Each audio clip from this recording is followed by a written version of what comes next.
வணக்கம். திராவிட மாடல் ஆட்சியில் கடந்த 5 ஆண்டுகளில் இந்து கோயில்களை வம்மமாக இடித்து தரமட்டமாக்கியது இந்த திராவிட மாடல் ஆட்சி.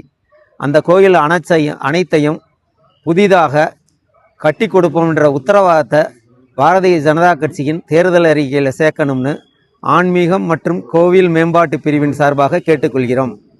இந்த கோரிக்கையை நம்ம பிரிவோட மாநில அமைப்பாளர் செல்வி தாமோதரன் அண்ணா அவசியம் இந்த தேர்தல் அறிக்கையில் சேர்ப்பாங்கன்ற உத்தரவாதத்தை உங்களுக்கு நாங்கள் கொடுக்குறோம்.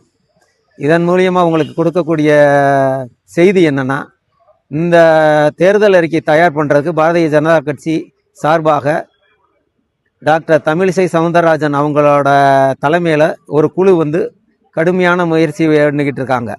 எதிர்காலத்தில் நம்ம சந்ததிகளுக்கு தேவையான அடிப்படை விஷயங்களை உடனடியாக நிறைவேற்றுறது என்னன்றது தான் அதோட மையமாக இருக்கும். அந்த தேர்தல் அறிக்கையில் சும்மா வெறும் இலவசங்களும் கவர்ச்சிகரமான வெறும் அறிவிப்புகளாக இல்லாமல் அடுத்த சந்ததிக்கான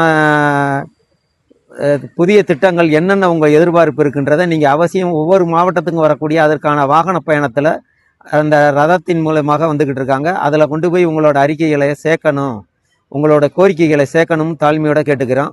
அதற்கு அந்தந்த மாவட்டத்தில் உள்ள பாரதிய ஜனதா கட்சியின் ஆன்மீகம் மற்றும் கோவில் மேம்பாட்டு பிரிவோட மாவட்ட நிர்வாகிகளை சந்தித்து அவங்க மூலியமாக உங்களோட விஷயங்களை தெரியப்படுத்தணும் கேட்டுக்கிறேன். இந்த விஷயத்தை அவசியமாக தேசிய ஜனநாயக கூட்டணி இருக்கிற அனைத்து கட்சிகளையும் ஏற்றுக்கிற விதமாக செய்து இடிக்கப்பட்ட அனைத்து கோயிலையும் புதிதாக கட்டி கொடுப்போம். அதோட ஒருவேளை சட்ட ரீதியாக கோர்ட்டோட தடையினால் இடிக்கிறதுக்கு உத்தரவு பெற்று இடிக்கப்பட்டிருந்தால் மட்டும் சில கோயிலுக்கு மட்டும்தான் அப்படி இடிக்கப்பட்டது. இன்னும் சில ஆர்டர்களை வச்சு அநேக கோயில் இவங்க வம்மத்தினால் இடித்தாங்க. அப்படி இடிக்கப்பட்ட கோயிலாக இருந்தாலும் அது ஒன்று நீர்வழி தடத்தில் இருக்கணும், அல்லது ஏதாவது தவிர்க்க முடியாத முக்கியமான ஒரு அரசு நிலத்தில் இருந்திருக்கலாம்.